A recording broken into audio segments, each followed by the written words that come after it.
Hop, impec. Hello, ça va? Instant, je nous change de mode de vue. Pam, pam, pam. Gabriel, Cool. Théo, impec. Bon, bah, parfait. Bon, j'ai commencé légèrement en avance. Les gens vont nous rejoindre au fur et à mesure. Yes, magnifique. Hop, hop, le chat, on est installé, on est prêt. On est opérationnel. Parfait, nickel. Bon, bah, les gens arrivent au fur et à mesure, c'est cool. Salut Carla, salut Baptiste, salut tout le monde. Salut Gabriel. Bonjour. Bon, rebonjour, non, on va pas vous spoiler, on s'est vu un petit peu avant pour planifier ça. Salut Pauline, salut tout le monde, installez-vous. Prenez votre boisson, thé, café, jus de goyave, vous connaissez la devise. Voilà. New York.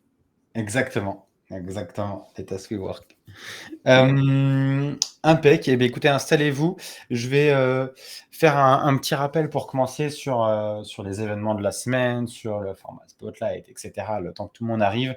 Et ensuite, on expliquera un petit peu le sujet du jour, qui est un gros sujet, un sujet important. Donc, on va prendre le temps de le traiter avec Gabriel. Installez-vous tout le monde, je vois que tout le monde arrive, Sylvain, Pauline, Baptiste, nickel. On est dans une grosse semaine, dans un gros mois, j'ai envie de dire. Il y a l'ouverture du Slack d'Init pour accueillir la communauté Webflow francophone.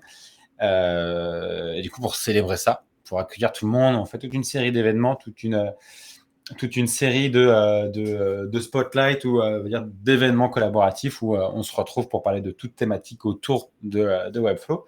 Et donc là, on est sur une bonne lancée puisqu'on a une semaine complète, riche en interventions. Hier, on avait Alexis Kovalenko de Contournement qui nous parlait de son usage un peu atypique de Webflow pour de la génération de visuels. Donc, c'était hyper intéressant.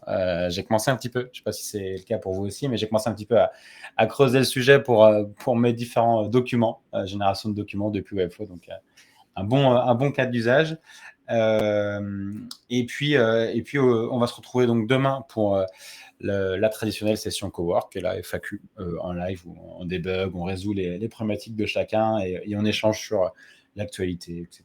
Voilà, le design, le freelance, bref, un moment un peu plus large. On se retrouvera également à 21h pour parler style guide, design system, librairie dans Webflow, comment la conception dans Webflow va évoluer et comment on va aller bien plus loin qu'un simple style guide, comme on peut le voir notamment dans la formation. On aura l'occasion de reparler de tout ça. Et puis, on terminera vendredi par 2 événements. Un qui est privé, pour le coup, qui restera Cowork.js avec Armand, que je vois qui nous a rejoint ici. Et ensuite, encore un nouveau spotlight avec la Team Bulk. Et j'ai cru voir passer Amélie. Ou je me trompe peut-être. Non, j'ai pas vu passer Amélie. Je me trompe. Amélie, Pierre et Daphné, qui à un moment nous parlaient de l'organisation chez Bulk et le fameux lien entre designer, client, développeur. Donc, bref, un gros programme, une grosse semaine. Je vous dévoilerai lundi prochain le programme de la semaine prochaine, pareil, qui se constitue et qui est là encore bien chargé. Mais vous allez voir plein de choses intéressantes. Impec, je vois que tout le monde nous a rejoint. Alix, Sarah, Mickaël, Mélina, Mathilda, qui nous a mis sa caméra. Salut Mathilda. Armand, Alexandria, Nelly. Salut tout le monde. Installez-vous. Installez-vous. Tout le mot de la fin. Démarrons sans plus attendre. Aujourd'hui, gros sujet. Sujet, on va dire annexe à Webflow, parce qu'on ne va pas forcément parler de tech Webflow, on va plutôt parler des services que vous avez proposés autour de Webflow et de comment les pitcher, comment les expliquer, comment convaincre vos clients que vous êtes la personne adaptée pour ce projet, ce besoin, et pourquoi Webflow est également la solution adaptée. On va voir tout ça avec Gabriel aujourd'hui, qui a un gros passif dans le pitch, dans la façon de convaincre. Tu vas pouvoir revenir là-dessus. Je reviens très rapidement avant qu'on démarre et que tu puisses te présenter sur notre rencontre, qui est finalement assez récente, à travers le Slack de Sapiens. Donc pour tous ceux qui sont un peu les vieux de la vieille, qui est un groupe, un tout petit groupe sur Slack d'amis, on va dire d'amis, voilà, développeurs, développeuses Webflow, et on a fait des lives sur YouTube jadis à l'époque, qui ça remonte un petit peu, et on s'est rencontrés comme ça avec ce Slack-là. Et voilà. Ouais. Est-ce que tu veux lancer la discussion et te présenter à nous? Ouais, avec plaisir. Avec plaisir. Déjà, merci beaucoup pour l'invitation, c'est trop cool. Je suis super excité. très excité de voir autant de monde aussi, il y a la petite pression quand même. Ouais. Bon, après, c'est la première fois que je fais un live comme ça, donc c'est très cool. Sort de Trop ma bien. zone de confort, c'est super. C'est ce qu'il faut. Ouais. Ma petite présentation, donc je m'appelle Gabriel Chemoul, je viens d'avoir 30 ans, je suis originaire de Lyon, même si aujourd'hui j'habite à Barcelone.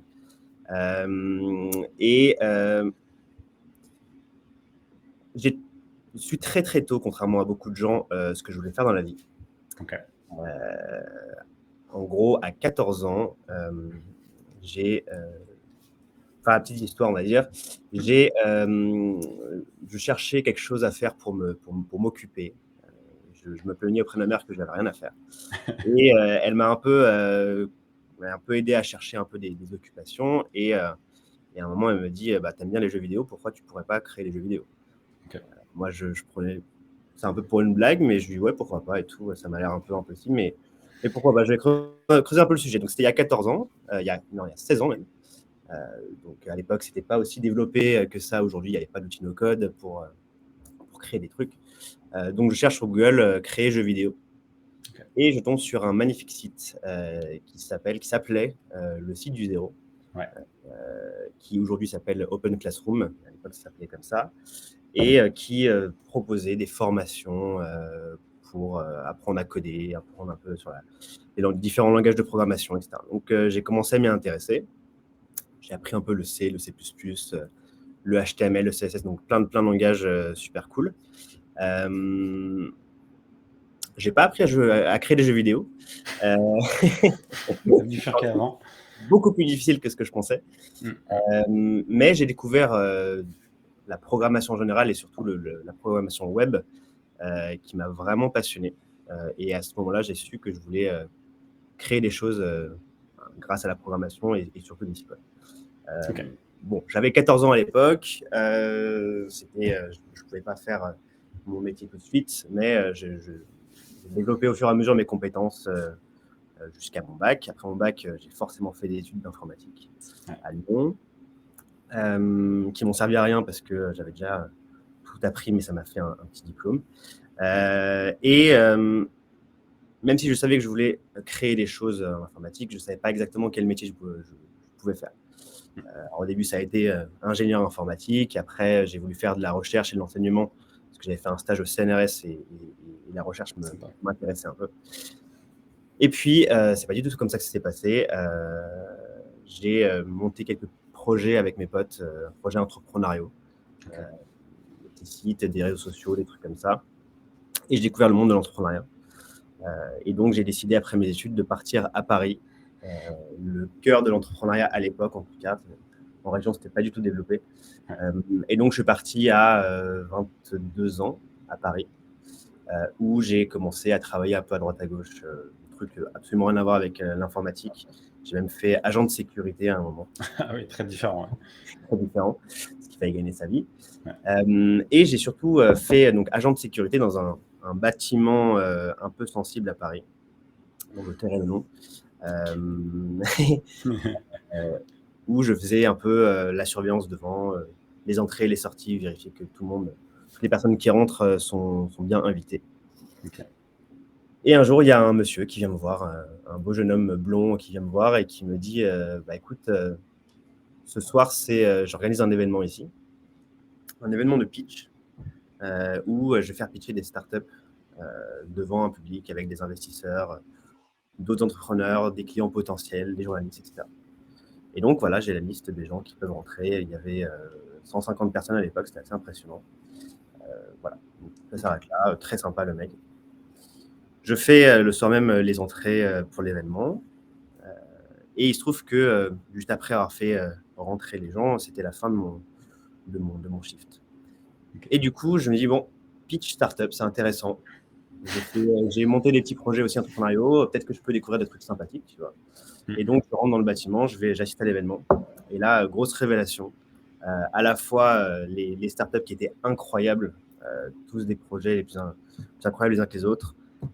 Jérémy, donc la personne qui organisait l'événement, était assez incroyable sur scène aussi. Il dégageait une énergie folle. Et vraiment, j'ai passé une heure incroyable. Donc, je vais le voir après. Je lui dis, écoute, mec, c'est super cool ce que tu as fait et tout. Ah, by the way, je suis développeur. Au cas C'est mon où. projet entrepreneuriaux. Ok. Donc, le mec me regarde avec les yeux comme ça. Il me fait, bah, écoute, c'est assez incroyable parce que je suis en train de chercher un associé pour monter notre boîte et un associé tech surtout. Ouais. Donc, il me dit, bah, quitte ton poste et rejoins-moi. Et donc, une semaine après, je posais ma démission et je le rejoignais pour cette magnifique aventure qui s'appelle Pitch My Startup, dont on va parler juste après. Ouais. J'ai quasiment pas fait de dev pendant ces 8 dernières années, parce que ça fait 8 ans que je bosse chez Pitch My Startup, à part créer le site web de la boîte. À part ça, j'ai majoritairement organisé des événements, j'ai majoritairement coaché des startups au pitch, donc j'en parlerai aussi après. Mais il se trouve que j'ai découvert comme ça Webflow, parce que Ok. on avait un peu marre de développer le site en code, Ouais. et c'était un peu la sortie des outils un peu no-code. Ça commençait à devenir un peu connu, on va dire. J'ai testé Webflow, dont je vais parler.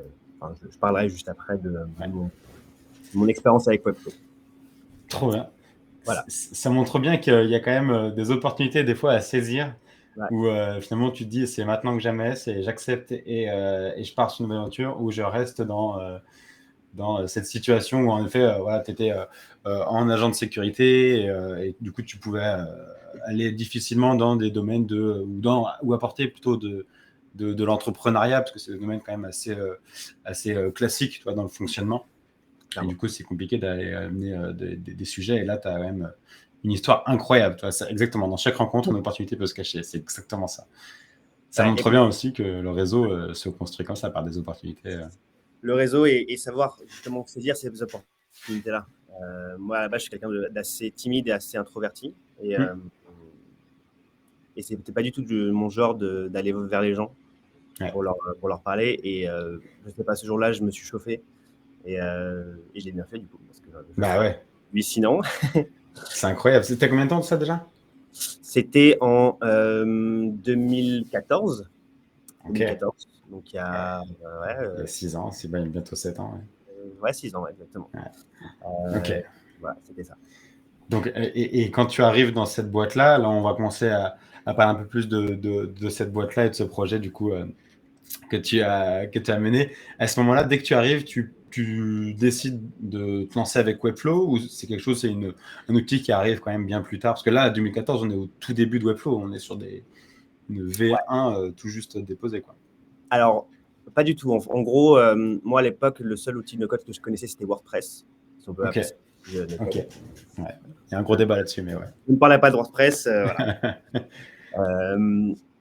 Non, j'avais quand même cette passion pour le code, pour la programmation. Donc, pour moi, c'était que comme ça qu'il fallait faire, tu vois.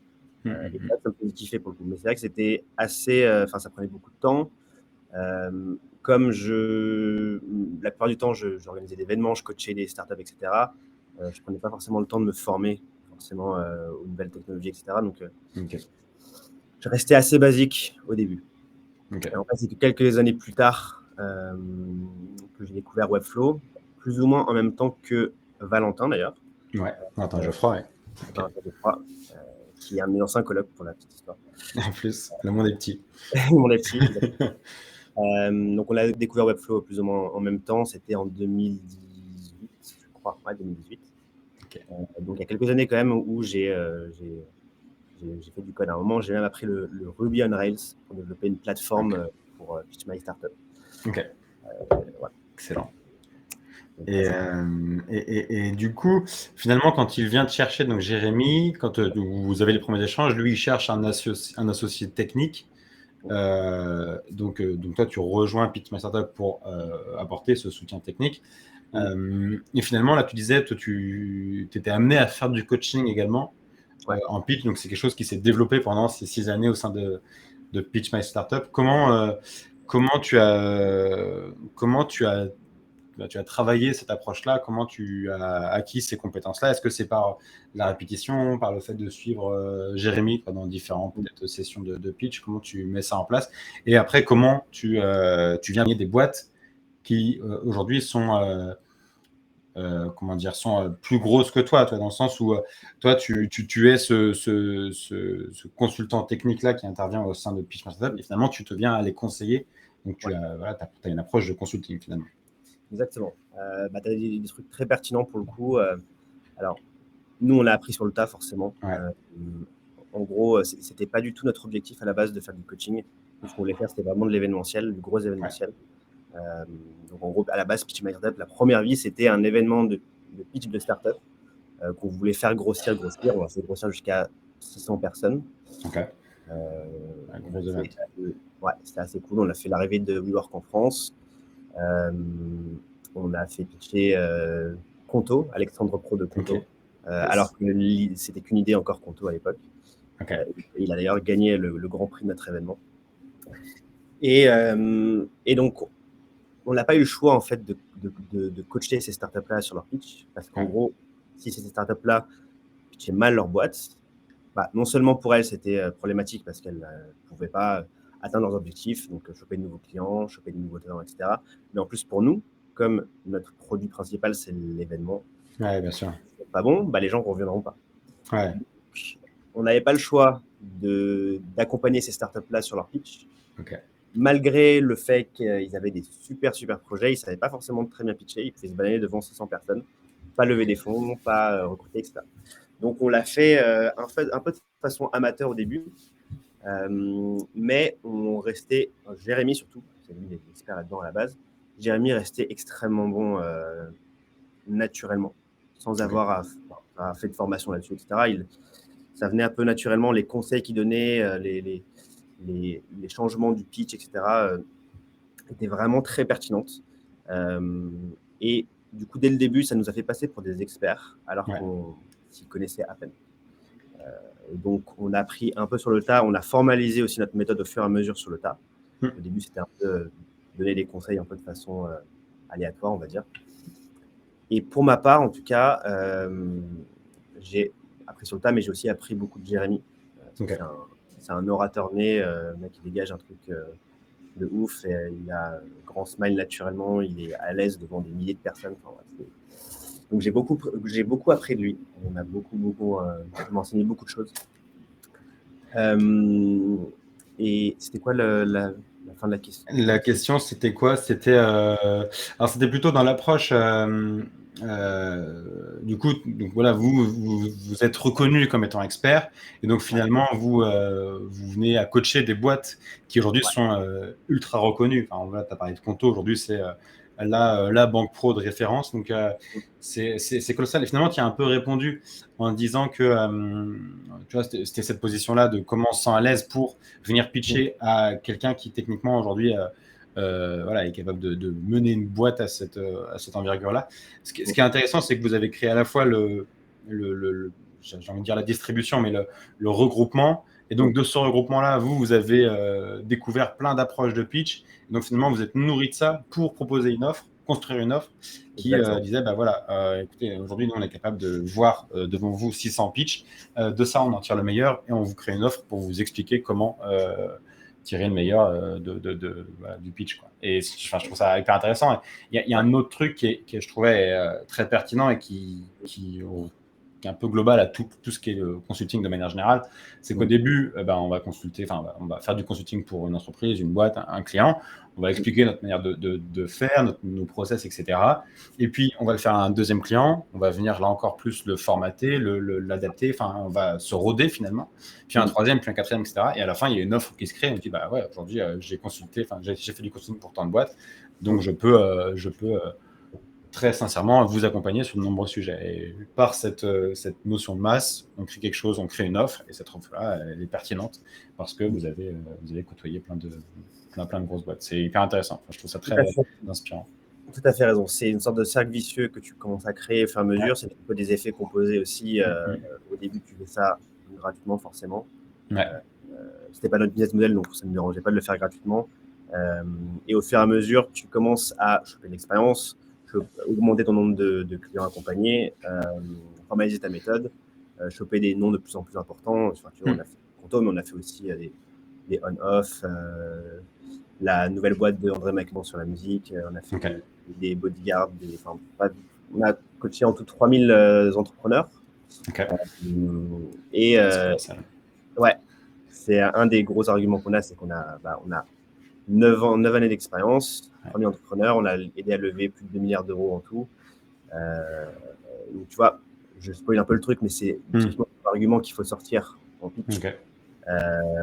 Pour, Des data, en fait, des choses concrètes, des choses, ouais. des choses concrètes, des accomplissements, tu vois, qui prouvent que tu es un expert là-dedans. Ok. J'ai pas besoin de tester le truc, je sais déjà que des mecs comme Alexandre Pro de Conto t'a fait confiance, moi je vais faire confiance. Ok. Voilà. Ouais, des références, ouais, c'est le plus Référence, important. oui. Ok. Ok. Hyper intéressant. Du coup, ça fait tu as une transition vers cette, les conseils que tu donnerais pour se présenter de manière générale professionnellement. Alors, sans peut-être venir spécifier à Webflow, mais comment vendre du mieux possible tes services freelance de manière générale, que tu fasses du design, que tu fasses du Webflow, du JS, etc. Aujourd'hui, c'est quoi les conseils que tu donnerais à quelqu'un qui démarre? Parce que c'est souvent là la complexité, c'est que quand on démarre, on a assez peu de références, on a assez peu de clients, on a assez peu de data, pas forcément d'avis, etc. Donc, quelles sont les clés que tu donnerais à quelqu'un qui a besoin de trouver ses premiers clients? Donc, avant même le pitch, on pourrait appeler ça un pré-pitch. Oui, carrément. Première chose déjà, c'est de se considérer comme une startup, comme une entreprise même en général. Mais là, pour le coup, c'est plutôt une startup parce que si tu démarres, t'as rien en fait au final. Donc, toi-même, tu es une entreprise, tu es une startup. Comme une startup, tu réponds à un besoin d'une cible avec un certain produit ou un certain service qui a différentes étapes, à un prix donné. Tu as, oui ou non, de l'expérience là-dedans. Tu as déjà tu as déjà eu des clients, etc. Donc, vraiment, tu dois te considérer comme une entreprise à part entière. Ça, c'est le premier constat de base. Deuxième chose, quand tu démarres et que tu n'as pas forcément eu de clients déjà, tu en as eu un ou deux, forcément, c'est compliqué. Je suis passé par là. Donc, moi, ça fait 4 ans que j'ai découvert Webflow, mais ça fait 2 ans que je suis freelance. Et à part le site de ma boîte, Pitch My Startup, j'avais pas de choses à montrer. Comment j'ai fait? J'ai commencé par voir dans mon entourage, en fait, qui seraient mes connaissances, mes amis, mes collègues ou anciens collègues qui pourraient avoir besoin d'un site web gratuitement ou pas, s'ils acceptent de te payer. Un réseau proche. Un réseau proche, exactement. Donc, j'ai commencé par créer leur site web sur Webflow. Ça m'a permis à la fois d'avoir des références, des choses à montrer, et en plus de choper de l'expérience. Commencer à développer de plus en plus vite, découvrir des nouvelles fonctionnalités que je n'avais pas forcément découvert au début, prendre de l'assurance aussi en termes de qu'est-ce que je suis capable de faire, qu'est-ce que je ne suis pas capable de faire. C'est super important pour le pitch d'après, on le verra. Mais c'est vraiment... en fait, quand tu n'as rien, tu n'as pas le choix de commencer à créer, te créer un portfolio, en fait. Parce que sinon, tu pourras... Une première base. Une première base. Tu ne pourras pas justifier à un prospect, quand tu vas lui pitcher, de passer par toi. En fait, il ne pourra pas passer par toi parce qu'il n'a aucune preuve de ce que tu sais faire ou pas. Donc ça, c'est une chose. Donc ça, c'est plutôt sur le pré-pitch. Donc là, on est vraiment sur, OK, on n'a aucun projet, enfin, on démarre tout juste. Voilà, je sais que c'est une des questions qui reviennent assez fréquemment pour ceux qui démarrent, qui finissent la formation, etc., qui veulent se lancer. Donc là, on est vraiment sur la phase où on doit commencer à être présent en ligne. Et donc, parce que voilà, c'est possible de faire j'en ai fait des rendez-vous entrepreneuriaux où tu viens avec ton paquet de cartes de visite et tu le distribues. C'est un autre univers, mais là, on va plutôt parler de l'approche en ligne, de ce premier contact-là. Et là, en effet, il faut avoir quelque chose à raconter. Et cette chose à raconter, c'est ce que tu disais, cette base de contenu, de site, de page, de votre premier portfolio, par exemple, votre premier site. Exactement. Okay. Et si ce n'est pas le site de ton entourage, tu peux tout à fait créer quelque chose de toi-même. En fait. Imaginer, inventer quelque chose. Tu peux même inventer, je ne sais pas, une start-up, peu importe. et tu crées le truc. Enfin, vraiment, ce qui est important, c'est d'avoir quelque chose à montrer qui prouve que tu as un minimum de compétences dans le domaine. Ouais. Une autre chose que j'ai faite pour le coup et qui a vraiment bien marché, ça a été de me spécialiser. Ouais. Je fais du Webflow, ok, mais je ne fais pas tout type de projet Webflow. Okay. J'ai choisi une cible en particulier. Et même dans la cible, j'ai choisi, donc la cible, c'est la cible startup, Okay. Scale-up, on va dire, mais surtout startup. Et dans cette cible-là, j'ai plutôt choisi les startups un peu tech, Okay. qui ont plus ou moins tous les mêmes besoins, les mêmes types de pages qu'ils veulent avoir au début, qui ont plus ou moins le même budget, etc. Donc, en me spécialisant là-dedans, et je ne faisais pas de e-commerce, par exemple, aussi. Ouais. J'ai spécifié ce que je ne voulais pas faire. C'est aussi important à définir. En choisissant ça, j'ai pu avoir des arguments après, notamment pour mes premiers projets clients, je suis un expert Webflow, mais je suis un expert Webflow dans ton type de besoin, en fait. Je ne vais pas la startup tech et l'artisan ou l'artiste du coin qui a besoin d'un petit truc, tu vois. C'est pas le bordel dans mon portfolio. J'ai un truc spécifique, une niche spécifique dans le développement de sites Webflow. Okay. Et du coup, aux yeux de mes premiers clients, ça a été, OK, il a peut-être peu d'expérience, mais il a déjà fait quelques trucs qui ressemblent à ce dont j'ai besoin, en fait. Ouais, c'est ça, c'est que le client, il a besoin de s'identifier. On va avoir, quand on se niche comme ça, donc c'est aller vraiment réduire sa cible, sa stack technique, etc. Ouais. On va aller chercher deux choses. Il y a en effet la partie technique, la niche technique. Est-ce qu'on fait que du vitrine? Est-ce qu'on fait que du e-commerce? Est-ce qu'on fait les deux? Est-ce qu'on fait de l'app, du Webflow, de l'automatisation, etc. Donc là, il y a déjà la niche technique. Et ensuite, on va avoir la niche de profil client. Et donc là, c'est là où ça va être important. C'est la plupart du temps, il y a deux approches. Soit on fait une approche purement business. On se dit quelle niche va être la plus rentable pour moi. Et dans ce cas-là, on identifie la niche et on fait de la com que là-dessus. Je sais pas, les gens qui ont besoin de sites pour faire, j'en sais rien, des trucs qui sont ultra recherchés, on va faire que des sites pour eux. Ou alors, on fait, et ça c'est ce que je vois de plus en plus, c'est aussi une tendance que je trouve très intéressante, c'est des gens qui décident de ne travailler que pour des entreprises, des agences, des scale-up, des startups qui ont des valeurs proches des leurs. Notamment des valeurs qui sont liées à l'environnement, des valeurs qui sont liées à la manière de vivre, etc. Et donc, on se dit, par exemple, aujourd'hui, moi, j'irai sur des boîtes qui, donc, je le précise assez fréquemment, mais moi, je ne fais pas de site e-commerce, je fais que du vitrine, parce que le e-commerce, il y a des contraintes techniques, etc. Donc, je n'ai pas forcément envie d'avoir. Et en termes de profil de client, moi, ce qui m'intéresse aujourd'hui, c'est des profils, là encore, un petit peu similaires au tien, donc des startups, des gens qui ont des besoins rapides et avec des nécessités d'itérer très rapidement, avec souvent des challenges techniques. Moi, c'est ce qui me plaît, c'est d'avoir un challenge technique, une petite fonctionnalité qui est intéressante. Je ne suis pas forcément sur des sites qui sont très créatifs, je ne suis pas forcément sur des sites d'entreprises PME classiques. Voilà, je viens rechercher cette technicité dans du vitrine. C'est la niche, c'est les niches que j'ai choisies. Ce que j'aime bien dans ce que tu dis, c'est que finalement, au début, on peut se dire, je vais ratisser large, je vais faire un max de choses, j'ai déjà fait du branding, j'ai déjà fait du print, comme ça, j'aurai un max de clients. Mais finalement, en proposant autant de services sur les réseaux et en communiquant autour de ça, on vient diluer la valeur de chacune de ces expertises-là. Et donc, finalement, on est moins pertinent face à quelqu'un qui fait 100% Webflow. Donc, c'est là où je trouve ça intéressant de vraiment le rappeler, de dire, non, dès le début, trouvez votre niche et martelez le fait que c'est vous qui faites ça. Exactement. Installez-vous dans la conscience. Il faut que tu passes pour l'expert Webflow de telle niche, en fait. Il faut qu'on pense à toi directement quand, typiquement, il y a un prospect qui est venu me contacter parce qu'un ancien client qui avait une boîte plus ou moins similaire à lui, lui avait parlé de moi en disant le mec, il sait faire du Webflow et en plus, il sait faire du Webflow pour notre type de boîte, tu vois. Et donc, ça a fait la différence par rapport aux 5 autres freelances qu'il avait contactés. parce que les autres, justement, ils avaient étalé un peu leur Leurs compétences, leur... compétences exactement. Ils faisaient un peu tout et n'importe quoi. Ok. Ce qui est aussi une stratégie, mais je pense qu'à long terme, c'est beaucoup moins puissant. En fait. Ok. Voilà.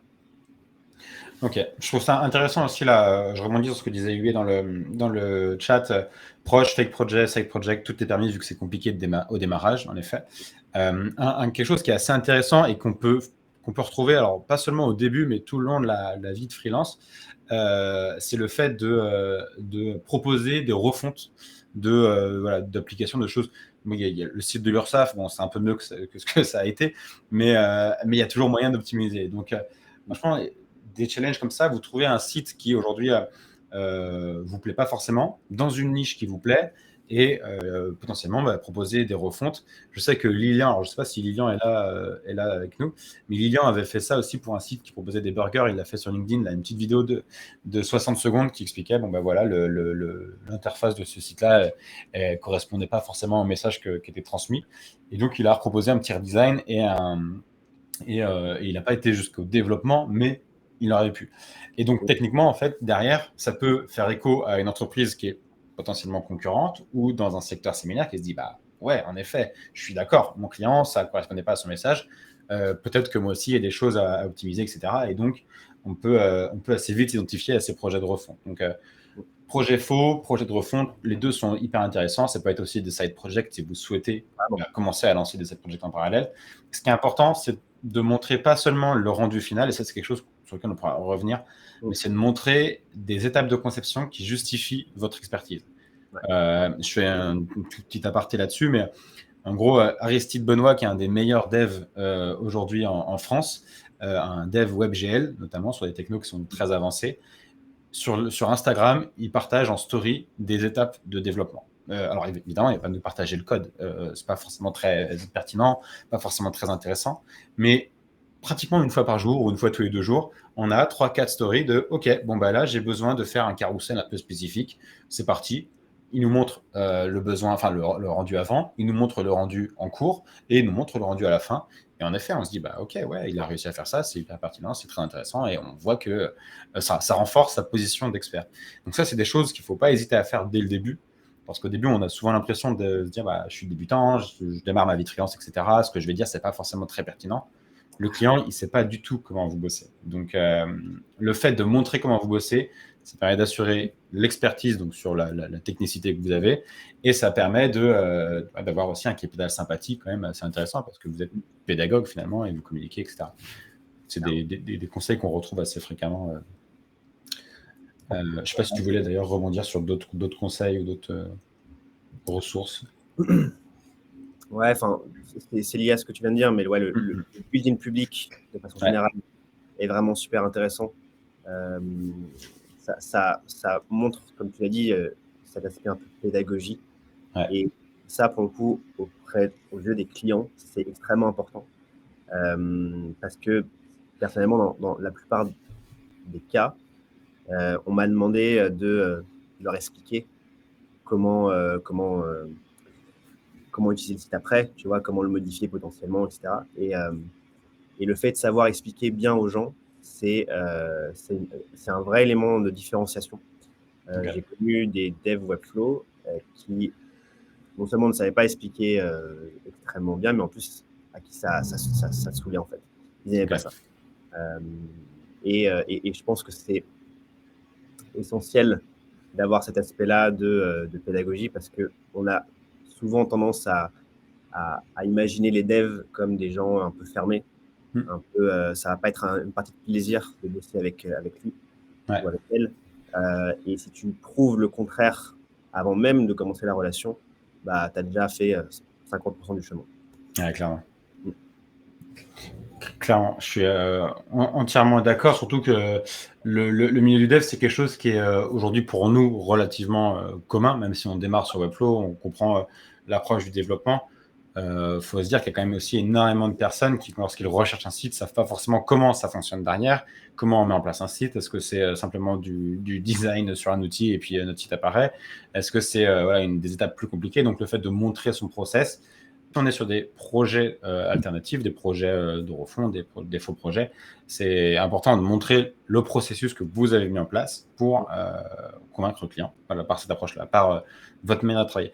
Au début, dans tous les cas, c'est, j'ai envie de dire, votre seul argument, puisque vous n'avez pas d'avis, pas encore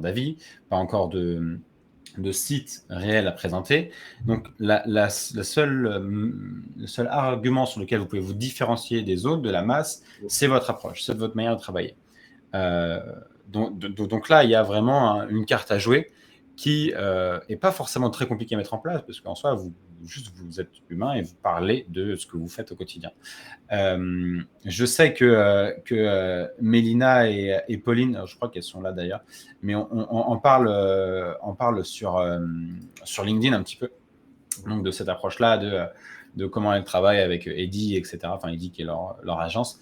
Et en fait, ça rend tout de suite l'agence beaucoup plus humaine. On sait qu'on va parler à Pauline, on sait qu'on va parler à Mélina, on sait qu'elles ont une manière de bosser très spécifique, etc. Donc, je trouve que ça crée un lien et ça crée quelque chose sur lequel rebondir tout de suite. Le client, il ne va pas forcément vous contacter pour vous dire bonjour, j'ai besoin d'un site, mais il peut avoir un premier contact avec vous qui va être bonjour, j'ai adoré cette approche-là de bosser, je trouve ça hyper intéressant, comment vous faites pour faire ça, etc. Et vous entamez une relation. La relation, elle ne va pas forcément démarrer par une requête, elle peut démarrer par voilà, de l'échange assez naturel. Donc c'est là-dessus qu'il faut miser. Clairement. L'accompagnement.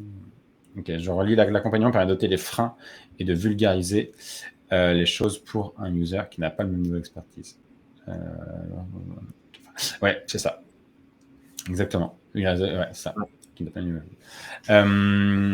Chaque approche est une première approche. En effet. Mais je pense qu'il y a des approches qui sont potentiellement plus intéressantes pour de la relation long terme que d'autres. Une première approche où on tombe sur un profil mâle, par exemple, en tant que premier contact, on va avoir une approche très CV, j'ai envie de dire, où on a voilà, le récapitulatif des émissions précédentes, on a le TJM, donc le tarif de la personne, on va avoir sa photo, ses informations de base, mais on ne va pas forcément comprendre tout de suite comment travaille la personne. C'est là où je recommande souvent de communiquer sur les réseaux. Alors là, libre à chacun de choisir son réseau. Ça, c'est pareil, c'est un autre sujet. Mais en fonction de la cible que vous définissez, que vous choisissez, le réseau peut être important. Je ne suis pas certain qu'une entreprise qui fait je sais pas, de la tech soit forcément très présente sur Instagram. Et tout comme je ne suis pas certain qu'une entreprise hyper corpo classique, pareil, soit présente sur Instagram. Donc, ça peut être important de le définir assez rapidement. Mais ces premiers contacts-là, plus humains, je pense que ça met en place une relation quand même plus long terme.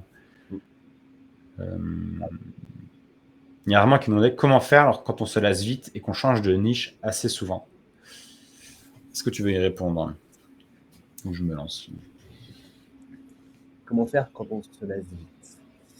C'est une bonne question, sachant que moi, je suis quelqu'un qui me lasse assez vite, donc je peux tout à fait comprendre ce que tu veux dire. En fait, le truc que j'ai utilisé pour ne pas me lasser, justement, c'est de trouver des clients sur des sujets différents, déjà. Je fais de la startup, je fais souvent de la tech, mais ce n'est pas obligatoire. Mais comme c'est des sujets toujours différents, tu vois, j'ai bossé pour du Web3, j'ai bossé pour de la gestion de copropriété, des trucs comme ça. Et en fait, la thématique fait que moi, j'ai réussi à ne pas me lasser à chaque fois. Après, potentiellement, rien ne m'empêche, au bout d'un moment, de faire d'autres projets à côté que tu ne vas pas forcément montrer, on va dire. Typiquement, tu veux passer pour l'expert Webflow des restaurateurs, je ne sais pas quoi. Potentiellement, tu peux peut-être faire des sites pour d'autres entreprises, d'autres types d'entreprises, mais tu ne vas pas forcément le montrer sur ton profil mâle, par exemple. Moi, je sais que j'ai bossé pour d'autres types de boîtes, pas que des startups, par exemple, des trucs beaucoup plus PME ou un peu plus chiants, on va dire, mais je ne l'ai pas mis en avant. Okay.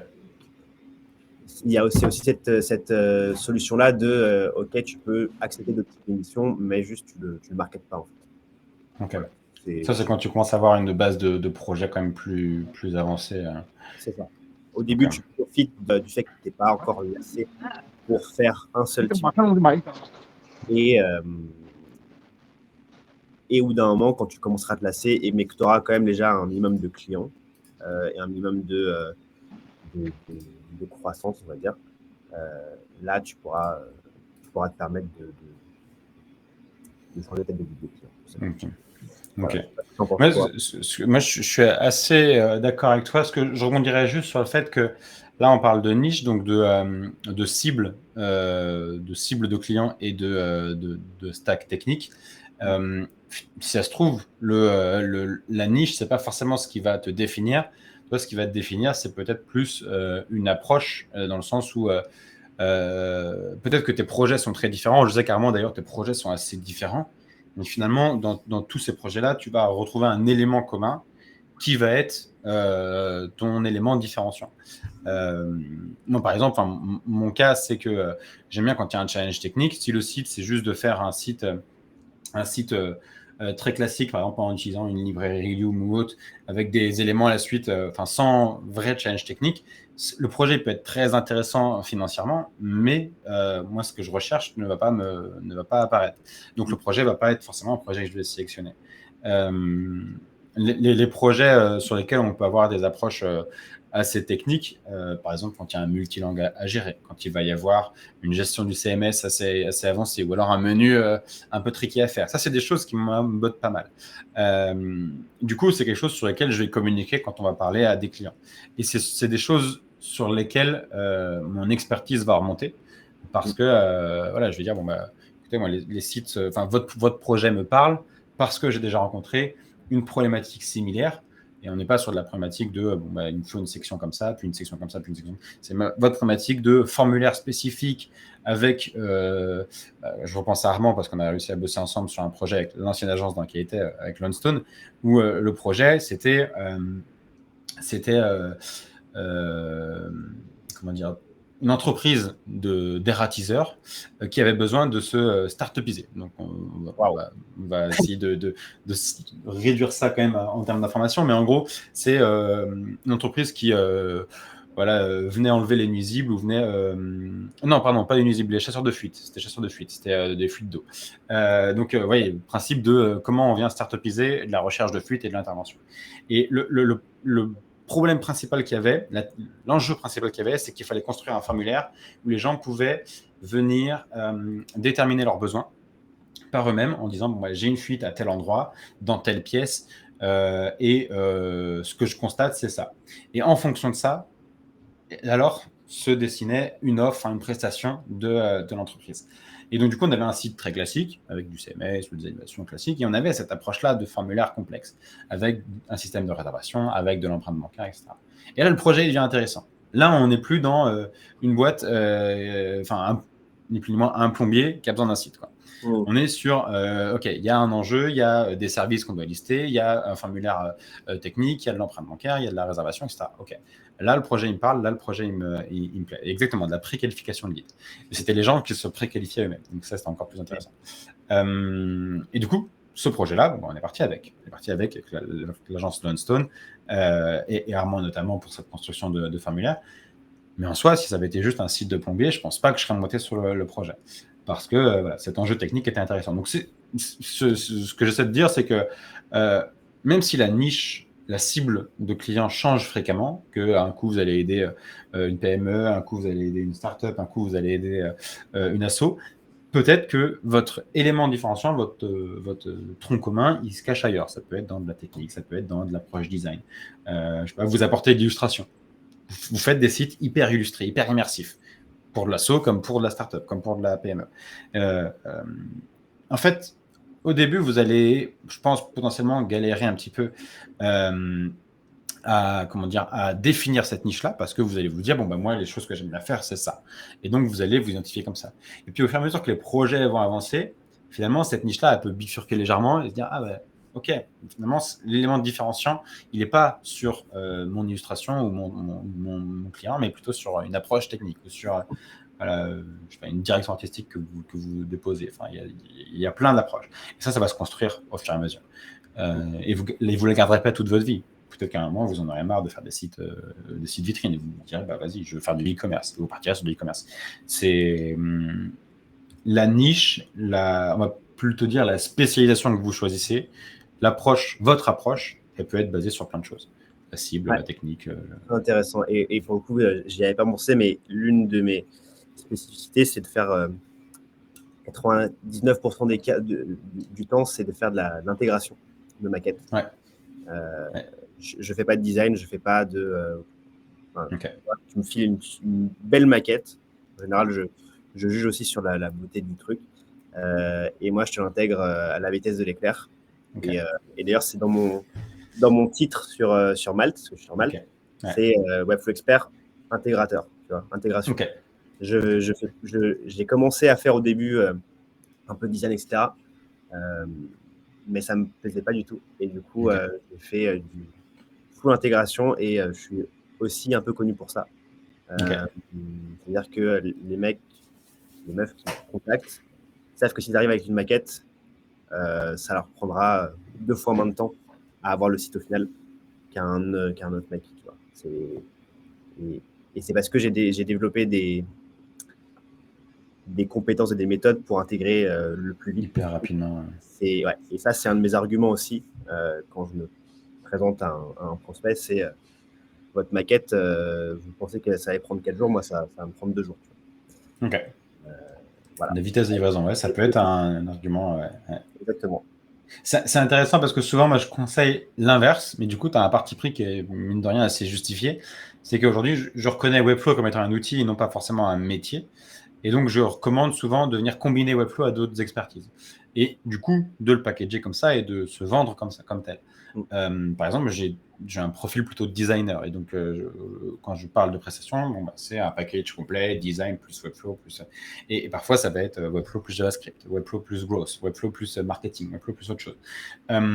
Et donc, c'est comme ça qu'on peut se construire une offre et donc se différencier. Et toi, tu as pris le parti pris inverse de dire, bon, bah, en effet, il y a beaucoup de gens qui proposent de venir proposer plein d'alternatives, de package all-in en combinant des expertises.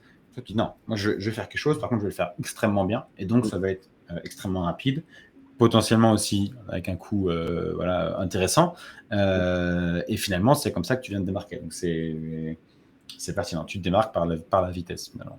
Carrément. Et aussi avec du JavaScript, beaucoup. En tant qu'ancien dev, je sais faire du JavaScript, donc je sais aller au-delà des limites de Webflow. Ouais. Autre argument, autre spécialisation, on va dire. Et c'est un peu en combinant ces différentes spécificités que ça crée un truc unique, en fait. Voilà. Ok, c'est une approche que je connais pas forcément. Je sais que la plupart des gens que je côtoie ont cette double expertise ou cette triple expertise et donc cette packagée. Et donc le fait de rencontrer quelqu'un qui voilà, a fait un all-in sur juste l'intégration, pareil, c'est assez intéressant. Ouais. Exactement. Après, Raphaël, il y a la valeur ajoutée que tu vas apporter à l'entreprise. Si l'entreprise derrière part en levée de fonds potentiellement grâce à ce nouveau site, voilà, tu apportes quand même une valeur qui est qui est plus importante qu'une simple vitrine sur Internet qui va pas forcément être utilisée. Ou si tu mets en place, je sais pas, un CMS un peu sympa et que derrière il y a une très très grosse campagne de création de contenu pour le SEO, etc. Mine de rien, tu vas créer une machine à trafic pour le client. Donc ça, faut aussi le prendre en compte en effet dans l'estimation. Avant qu'on fasse un saut sur du coup les erreurs à éviter, là tu parlais de Malte. Aujourd'hui, c'est la seule plateforme sur laquelle tu communiques ou tu étais aussi présent sur d'autres réseaux sociaux peut-être, d'autres plateformes Alors, j'ai été à certains moments sur LinkedIn, pas avec ma casquette de dev Webflow, mais plutôt ma casquette Pitch My Startup. Je commence à être sur Twitter depuis quelques semaines, mais c'est pas à destination de clients Webflow potentiels, c'est plutôt à destination des experts Webflow. On en parlera après. Mais non, aujourd'hui, j'ai une stratégie full Malte, pour le coup, qui est pas la seule du tout, pas du tout la seule stratégie, mais qui est une stratégie en soi. Du coup, il y a 2 ans, j'ai découvert Malte quand j'ai commencé le freelance et je me suis amusé un peu à étudier l'algo de Malte, comment il fonctionnait. Et en étudiant cet algo-là, j'ai compris les rouages derrière et comment atterrir en top position de Malte. Ok. Grâce au profil, grâce aux recommandations, au système de notation de Webflow, de Malte, pardon, Dommage, ça. et ils ont un système de gamification avec des paliers Super Malteur 1, 2, 3. Là, c'est le niveau 3 en plus. Ok, trop bien. Au début, c'était un peu compliqué, forcément, parce que Bien c'est ta sûr. seule source de clients potentiels. Et au début, forcément, tu n'es pas du tout en première page, tu es page 10 peut-être. Sauf que en suivant certaines règles de l'algo, te connecter tous les jours, faire une petite modif de ton profil tous les jours, avoir un profil avec les bons mots-clés, les bonnes descriptions de tes projets que tu as fait, etc., des recommandations d'anciens clients, etc., en fait, j'ai fini par atteindre la page 1 en 6 mois, je crois, comme ça. Ok. Et après, ça allait très, très, très vite. Ouais.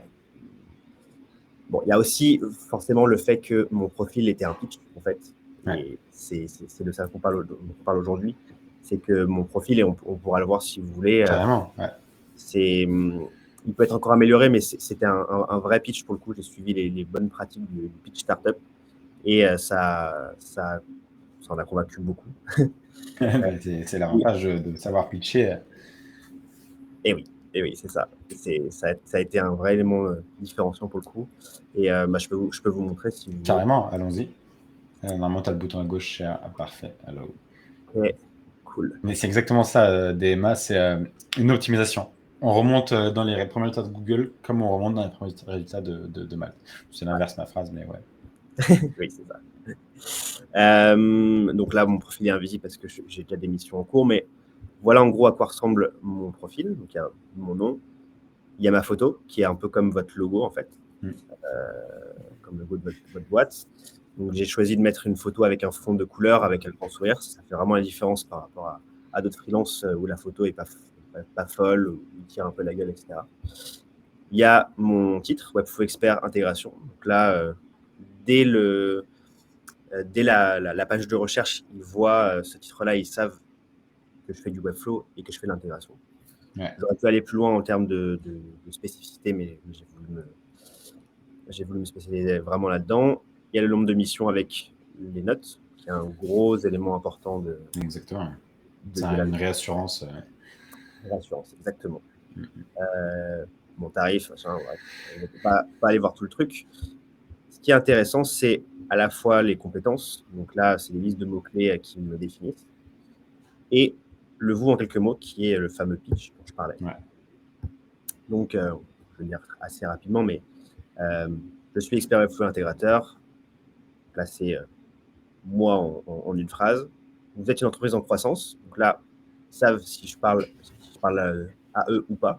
Je développe un site web afin qu'il représente au mieux votre marque et vos valeurs et qu'il soit impactant visuellement. Là, c'est la proposition de valeur en quelque sorte. Ce que je peux faire pour vous grâce à Webflow, donc là, c'est différents Service que tu peux proposer. services que je propose, exactement. Là, le client, enfin le prospect sait ce que je fais ou ce que je ne fais pas, et si ça correspond à son besoin ou pas. Soit en partant de zéro, soit à partir d'un template. Là, il faudrait que je le change parce que maintenant, je fais de la full intégration, donc je pars plus de zéro. Okay. Ma véritable force, je suis un ancien développeur web, j'ai donc des compétences JavaScript qui me permettent d'aller au-delà des limites de Webflow. Donc ça, c'est argument phare de différenciation qui a converti beaucoup de clients rien qu'avec cette phrase-là. Voici mon mode de fonctionnement en 3 étapes. Donc là, je décris les 3 étapes de comment ça se passe quand tu bosses avec moi. On définit le besoin, j'intègre, je livre, avec une vidéo loom à la fin qui explique comment fonctionne le site, comment ils peuvent le modifier, les images, les vidéos, etc. Vous aurez également accès à un document avec le style guide, etc. On restera en contact si vous avez la moindre question, si vous souhaitez qu'on travaille à nouveau ensemble. Donc là, ça les rassure de « OK, ils ne me laissent pas tomber, les mecs, une fois que la mission est finie ». N'hésitez pas à m'envoyer un message pour votre projet. Je suis réactif et reste à l'écoute de vos besoins en termes de délai et de budget. Donc là, c'est le call to action. C'est je finis par OK, il faut passer à l'action maintenant.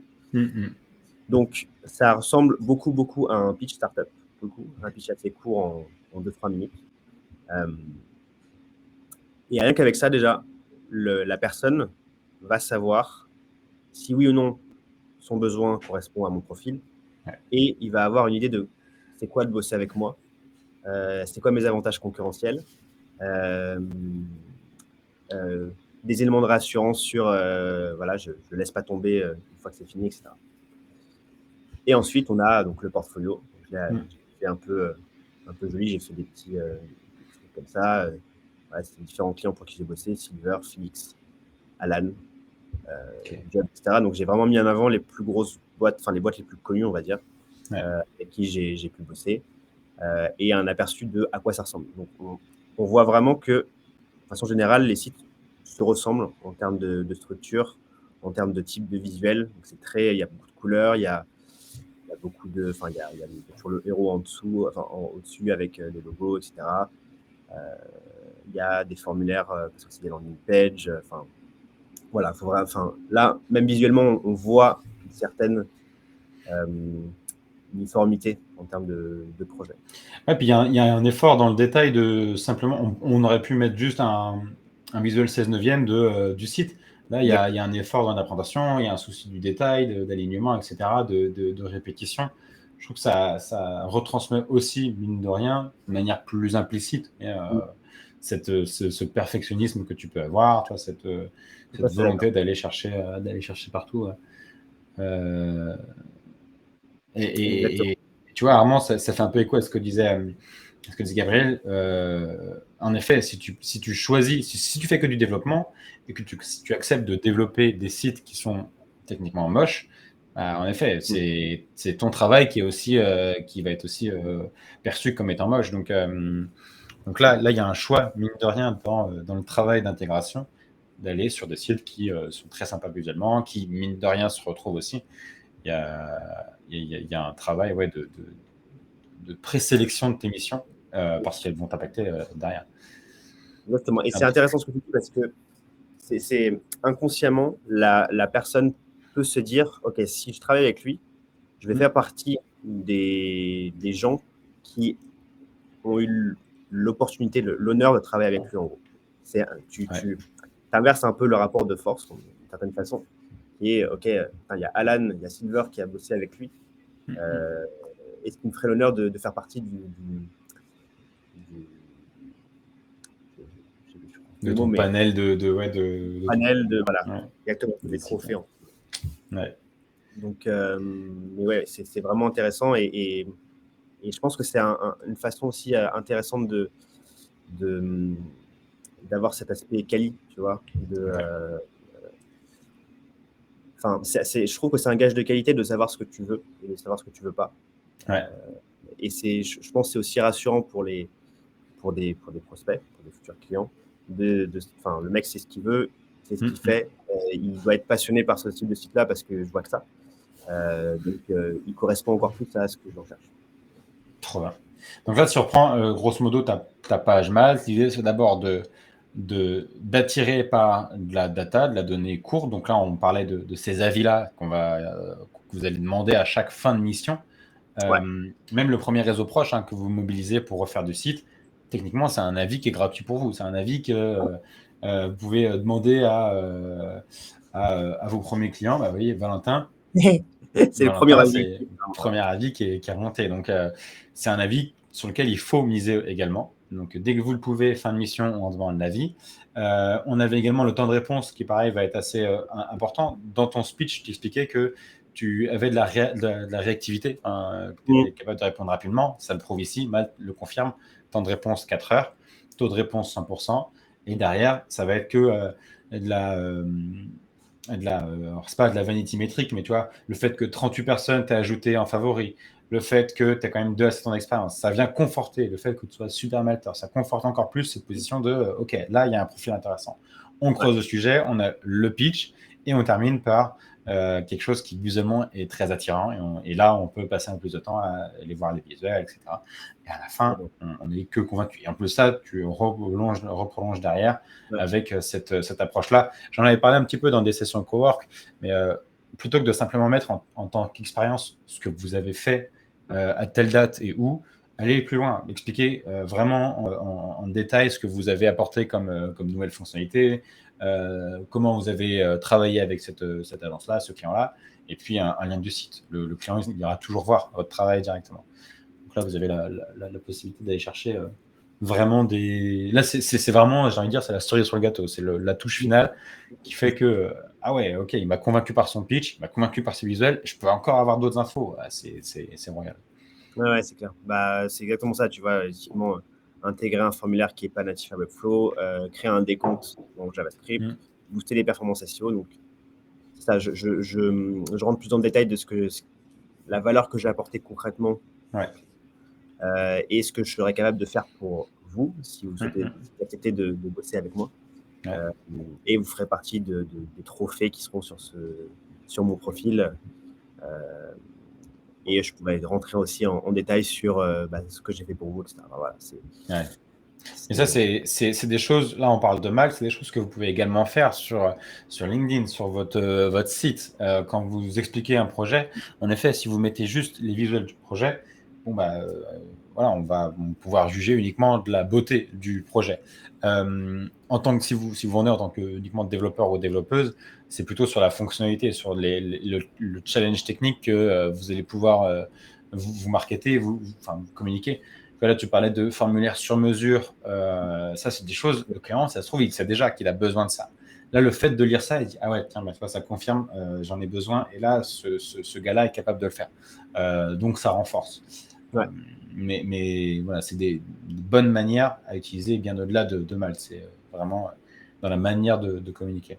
Et je vois que l'heure tourne là. Est-ce que tu aurais des erreurs, surtout des choses à ne pas faire, à éviter au maximum Ouais. pour éviter voilà, de perdre des clients potentiellement sur du pitch Carrément. Alors, il y a plusieurs erreurs auxquelles j'ai vraiment pensé de ce que j'ai pu voir ou de ce que j'ai pu faire moi comme erreur, Ouais. surtout au début. Première erreur qui est vraiment importante, c'est de ne pas te préparer avant ton pitch avec un prospect. Et donc, un pitch avec un prospect, en général, c'est plutôt le premier rendez-vous que tu as avec la personne. Exemple, il te contacte sur LinkedIn, sur Malte, via ton site, etc. Et il veut un premier rendez-vous pour en savoir plus. Donc, tu vas devoir te préparer vraiment à ce rendez-vous-là, étudier le brief s'il t'a donné le brief, étudier la boîte en question, stalker un peu la personne pour voir un peu, je sais pas, comment elle parle, est-ce qu'elle vous voit, est-ce qu'elle tutoie, est-ce qu'elle est plutôt fun, est-ce qu'elle est plutôt sérieuse, est-ce que vous avez des contacts, des relations en commun. Ça m'est arrivé une fois de dire au tout début du rendez-vous, c'est drôle, on a telle personne qu'on a en commun, et elle me dit, ah bah ça tombe bien, c'est ma sœur. Donc, tu vois, c'est le genre de truc qui brise la glace et qui crée la relation et qui facilite en fait le pitch. C'est beaucoup plus naturel, vous êtes beaucoup plus détendu pendant le pitch. Et donc, cette étape-là de préparation, elle est super importante, même en préparation du pitch forcément, mais préparation des conditions dans lesquelles tu vas pitcher, tu vois. Est-ce que c'est au téléphone? Est-ce que c'est en visio? Est-ce que c'est en face à face? Si c'est au téléphone, tu sais que tu n'auras que la voix pour pitcher, tu n'auras pas de trucs à montrer. Si c'est en visio, il faudra préparer à l'avance les choses que tu veux montrer durant le pitch. Si c'est en face à face, il faut que tu aies l'ordi avec une connexion Internet et assez de batterie pour montrer ce qu'il faut aux clients, etc. Prépare aussi les questions et les objections qui peuvent te poser. Donc, le pitch, normalement, il dure que quelques minutes. Mais en fait, c'est plus que ça. C'est ce qui se passe pendant le pitch, mais c'est ce qui se passe après le pitch aussi. Ouais. Et donc, il faut être capable de répondre aux questions qu'on peut te poser, de préparer les arguments si on te donne des objections, etc. Okay. Première erreur que j'ai faite au début, c'est de ne pas assez me préparer avant le pitch. Deuxième erreur, c'est de beaucoup, beaucoup trop parler de soi durant le pitch. Oui, bien sûr. Sans aucun doute, il faut parler de toi. La personne va sûrement commencer par te demander de parler de toi. c'est pas un problème, même si c'est pas l'idéal. Mais une fois que tu as fait ton pitch, en fait, ce qu'il faut faire, c'est même normalement avant le pitch, c'est de poser un même de questions et de faire parler la personne en face de toi pour creuser au maximum le vrai besoin du client et avoir assez d'informations pour adapter ton pitch en fonction des informations que tu as, tu vois. Avoir de quoi rebondir en fait si besoin, voilà, une thématique qui est traitée, bon bah hop, en effet, vous avez le client en a parlé juste avant, c'est important, on rebondit dessus et on rebondit le Exactement. besoin. Exemple, j'ai commencé un rendez-vous client avec Silver justement. J'ai commencé le rendez-vous client en posant pas mal de questions et une des réponses à mes questions, la personne de chez Silver m'a dit, m'a donné l'information qu'ils avaient déjà bossé avec un freelance Webflow avant et que c'était très mal passé parce qu'il y avait une mauvaise communication, parce qu'il n'était pas assez rapide par rapport à ce qu'il avait vendu. Enfin, il avait vendu un temps et il a doublé le temps. Et il n'avait pas du tout les compétences techniques qu'il avait vendues non plus. Et donc, moi, j'ai pu rebondir pendant mon pitch avec je suis ultra rapide, je suis très bon techniquement. Il y a Alan qui m'a fait confiance, il y a tel bot qui m'a fait confiance. J'ai fait ça pour eux, ça pour eux. Et en termes de communication, c'est forcément compliqué de prouver la communication, mais j'ai dit que, par exemple, j'avais l'habitude de bosser sur Slack avec les clients, j'avais un channel de communication direct avec moi quand ils veulent. J'étais dispo après la mission, si besoin, etc. Donc, vraiment, faire parler la personne le plus possible pour avoir un maximum d'informations pour sortir des bons arguments et convaincre la personne. Mais souvent, en fait, ça vient renforcer cette approche que vous avez. Par exemple, là, on va reprendre l'exemple. Le client disait que voilà, le freelance précédent n'était pas assez rapide ou n'était pas assez communicant sur sa manière de travailler, sur la gestion de projet, etc. Ou alors a potentiellement imaginé n'a pas utilisé de classe. Il utilisait que des div blocks 2550. Là, on est sur un cas extrême. Mais techniquement, derrière, pour vous, c'est un argument gratuit pour dire bah, c'est trop bien. Écoutez, moi, je suis hyper organisé. On va communiquer sur Slack. Vous aurez un drive à disposition pour me déposer les assets. On va avoir une to-do ensemble à suivre. Comme ça, vous verrez où j'en suis dans le projet. On va travailler avec Client First. On va travailler avec une approche BEM. Vous aurez la possibilité demain de reprendre le projet sans aucun stress pour venir le modifier. C'est plein d'arguments que vous pouvez venir étaler qui vont juste renforcer votre position. Donc, juste en laissant parler l'autre personne, vous faites votre liste de argument en plus. Et même au-delà de ça, ça éveille souvent des petites attentions à avoir. Par exemple, si le client vous dit bon bah aujourd'hui voilà notre site c'est du vitrine, par contre en effet demain je pense que ça peut être intéressant d'avoir une page par client, des choses comme ça. On a une politique un peu une communication qui va être orientée SEO. Ok, ça veut dire que là où aujourd'hui on va être sur juste du statique avec potentiellement juste des logos clients à la suite, etc. Finalement ces logos clients là, est-ce qu'on ferait pas déjà la démarche de mettre en place un CMS? Ça nous prend pas beaucoup plus de temps, mais au moins comme ça le client il a les choses en place et dès qu'il va vouloir ce besoin là, il saura que vous avez mis en place ces fondations et il n'aura plus qu'à vous rappeler pour continuer de développer le reste de la page client. Et comme ça, on va avoir des besoins, on va déterminer des besoins qui seront futurs, qui sont peut-être pas tout de suite, mais qui seront futurs. Et souvent, c'est un peu comme ça que je prends les clients, c'est OK, aujourd'hui, vous avez besoin de ça, vous me parlez, vous avez besoin de cette page-là, etc. Le site, il va évoluer comment? Qu'est-ce que vous allez en faire pendant 1 an? Où est-ce que vous voulez que votre site soit dans 1 an, 2 ans, 3 ans? Dans 3 ans, vous voulez devenir la référence sur votre marché? OK, il y a peut-être une stratégie SEO à mettre en place. Ou dans 2 ans, vous voulez, communiquer vraiment sur les retours utilisateurs. Franchement, un formulaire sur votre site, c'est pas compliqué à mettre. On réfléchit à mettre ça en place. Ces avis-là, ces formulaires-là, ils remontent dans le CMS. C'est des avis que vous pouvez modérer ensuite et que vous pouvez redispatcher sur votre site. Franchement, c'est tout bénéf pour vous. On prévoit une phase pour ce petit formulaire-là. Demain, vous avez un moyen de gérer les avis clients directement depuis votre site. Enfin, il y a plein de choses comme ça à réfléchir, à analyser. Et en laissant le client parler, vous créez des opportunités pour vous. Donc, c'est pas facile. on a tendance à parler beaucoup de soi, de ce qu'on est capable de faire pour convaincre le plus possible le client. Mais il faut comprendre qu'il y a vraiment une approche de OK, vous venez pour le besoin du client. Une fois que vous êtes présenté, laissez le client parler, introduire son besoin, introduire qui il est, ce qu'il fait dans la vie, etc. Et ensuite rebondissez. Donc c'est comme un ping-pong, sauf que techniquement, vous faites 3 échanges. Vous arrivez, vous vous présentez, le client parle de son besoin, puis vous rebondissez sur les différents points. Et là, vous êtes le plus convaincant et la plus convaincante possible.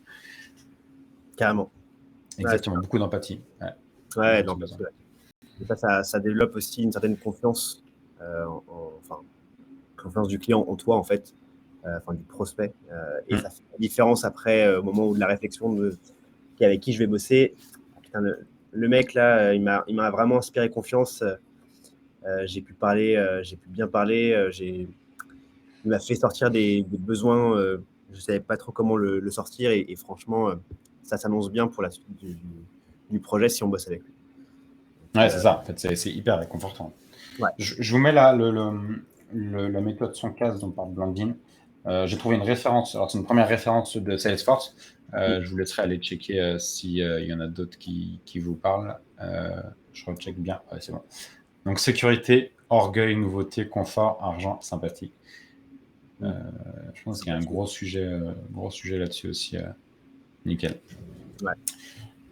Est-ce que tu voyais d'autres erreurs à remonter ou ouais, vas-y. Il y a une erreur en particulier que j'ai pas fait moi, mais que j'ai vu faire, c'est utiliser du jargon technique, trop de jargon technique, quand la personne en face de toi n'a pas cette connaissance dans ton domaine.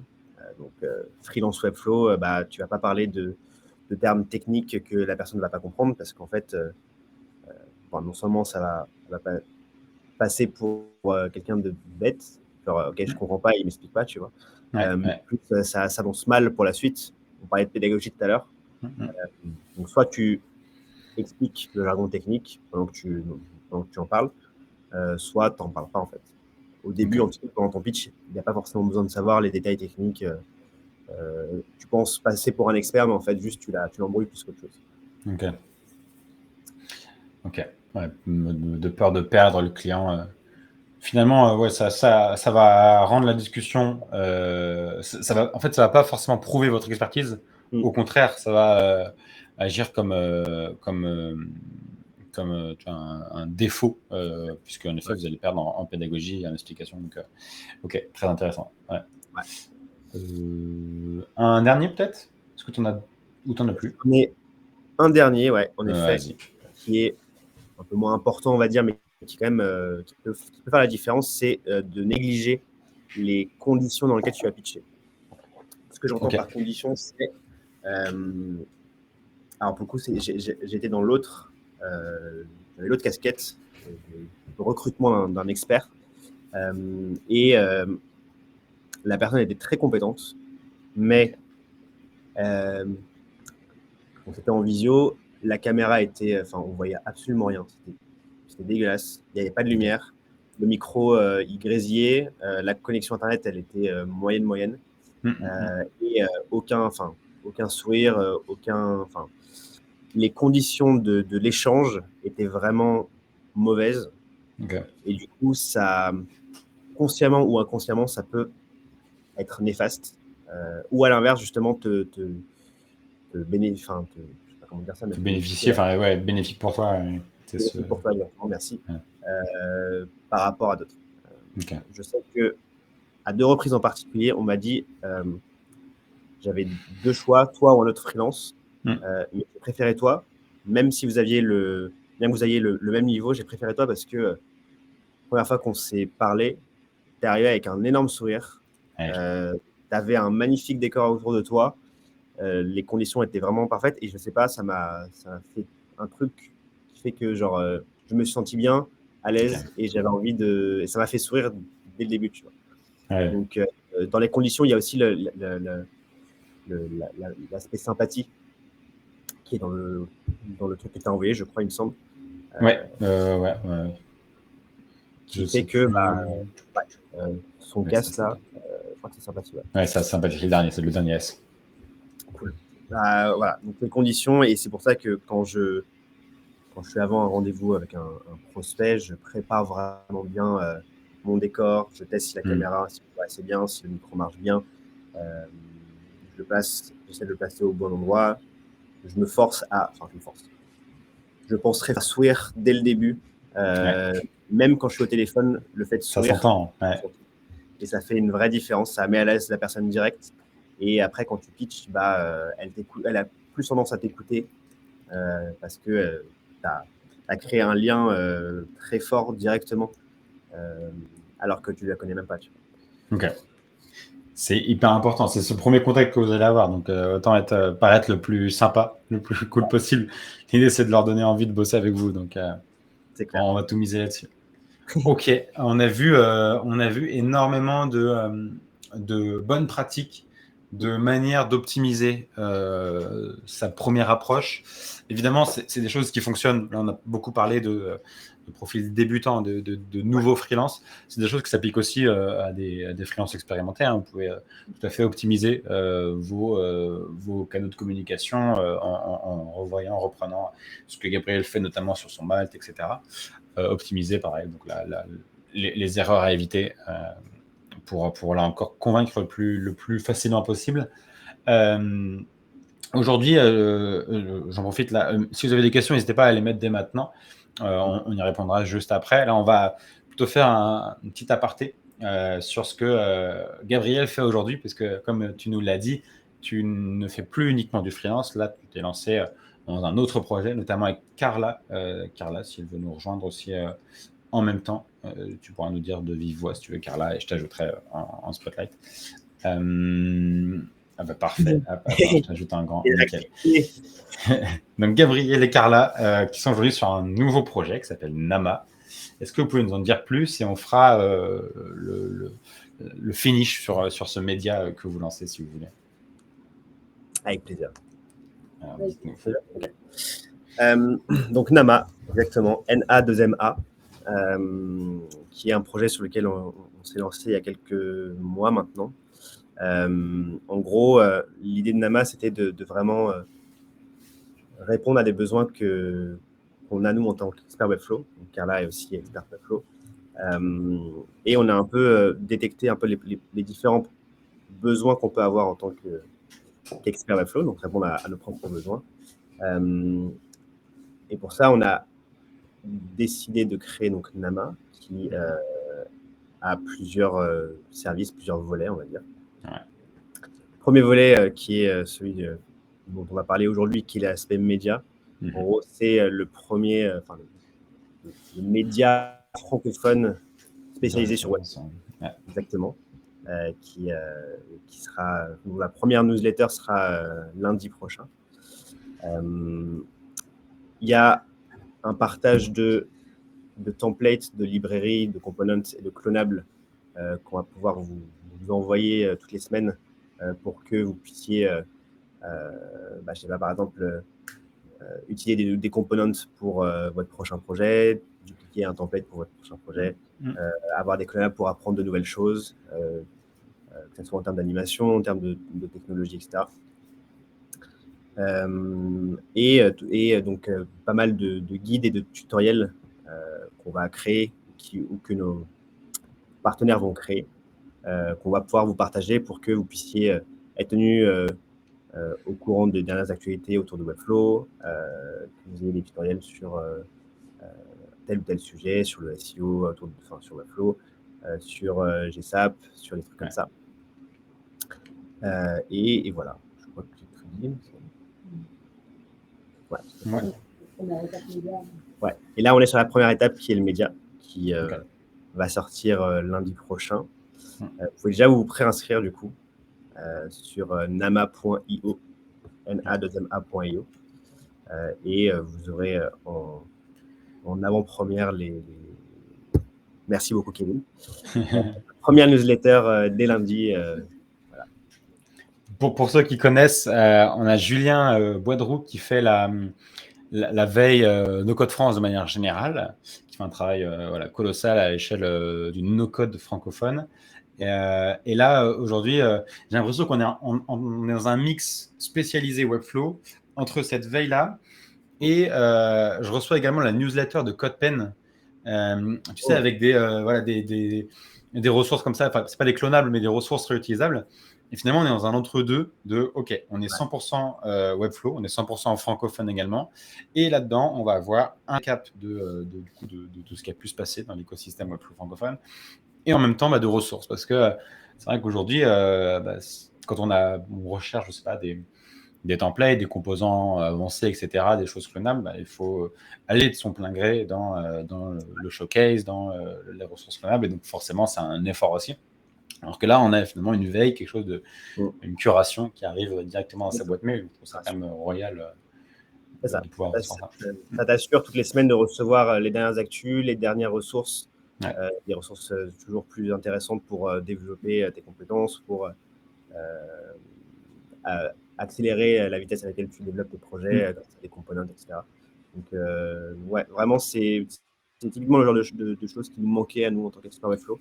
Ouais. C'est pour ça qu'on voulait le lancer.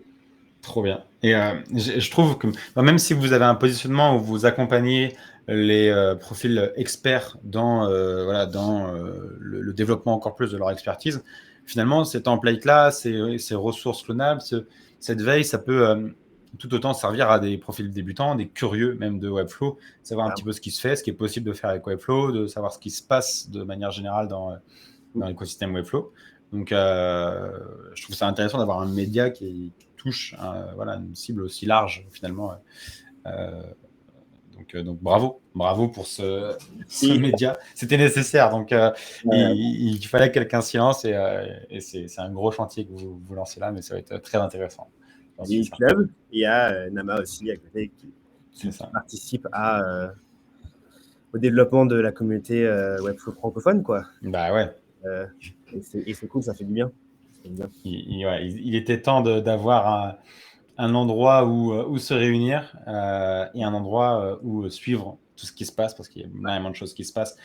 Déjà, rien qu'à l'échelle américaine, enfin anglophone, il y a énormément de contenu. On voit aujourd'hui un Flow Party, State of Flow, on a Webflow, on a FinSuite, on a énormément de contenu. Il y a Alex Turgis avec Tambien, on a Timothy Rex, il y a vraiment beaucoup de contenu. Et en France, ça commence vraiment à se structurer. On a l'équipe de Digidop aussi qui crée énormément de contenu. Enfin, voilà, si vous souhaitez, pareil, lancer du contenu, Lilian a commencé également sur LinkedIn. Si vous souhaitez vous lancer également dans la création de contenu, c'est le moment. Comme ça, le média va également pouvoir parler de tout ce que vous créez, donc c'est top. J'ai hâte de lire les premières éditions. Yes. On est très excités par ça. Merci beaucoup à tout le monde qui s'inscrit, c'est cool. Je vais dans les commentaires. Ouais, ça va être top. Je profite, ça fait 1h22. On va essayer de pas trop dépasser l'1h30. Je ne voudrais pas vous faire traîner dans la soirée. Si vous avez des questions, c'est le moment. Sinon, dans tous les cas, le replay sera disponible normalement dans la foulée. Je vais le mettre sur YouTube et je vais le partager tout de suite. Vous pourrez également donc commenter sur le post. Donc le replay sera disponible sur le canal partage ressources, comme le replay d'hier. Donc pareil, vous pourrez commenter ce message-là si vous avez des questions à poser à Carla ou à Gabriel. Ils sont tous les deux dans le Slack, donc vous n'hésitez pas. Et j'en profite également pour rappeler, donc demain, on se retrouve à 13h pour le cowork, donc cette session FAQ, ce moment où on vient répondre à toutes vos problématiques, toutes vos questions sur Webflow, le design, le freelancing. Enfin, c'est vraiment un moment d'échange ensemble. Donc, on peut parler de plein de choses. Et si vous n'avez pas de questions, on parlera de l'actualité. Enfin, il y a vraiment toujours de quoi échanger. On a le live à 21h sur Twitch qui traite du style guide, du design system et des librairies, de comment cette manière de concevoir arrive dans Webflow, cette manière qu'on retrouve beaucoup dans Figma, qui vient du coup s'installer dans Webflow. Donc on va voir comment le mettre en place, aller bien plus loin que le style guide et comment commencer à construire des choses hyper intéressantes pour vos clients. Et puis vendredi, on se retrouve pour deux choses. La première, c'est le Cowork.js, qui est réservé pour le coup aux membres de la formation. Donc c'est à 15h. Et je ne sais plus si Armand m'a dit le sujet, mais je crois que c'est les objets, si mes souvenirs sont bons. Il pourra nous confirmer s'il est encore là. Et il pourra nous confirmer. Il y a ces objets, parfait. Et on va enchaîner ensuite à 16h sur un spotlight à nouveau avec la team Bulk, Amélie, Daphné et Pierre qui viendront nous parler de l'organisation Bulk et de comment ils ont créé un lien unique entre le client, le ou la dev et le ou la designer.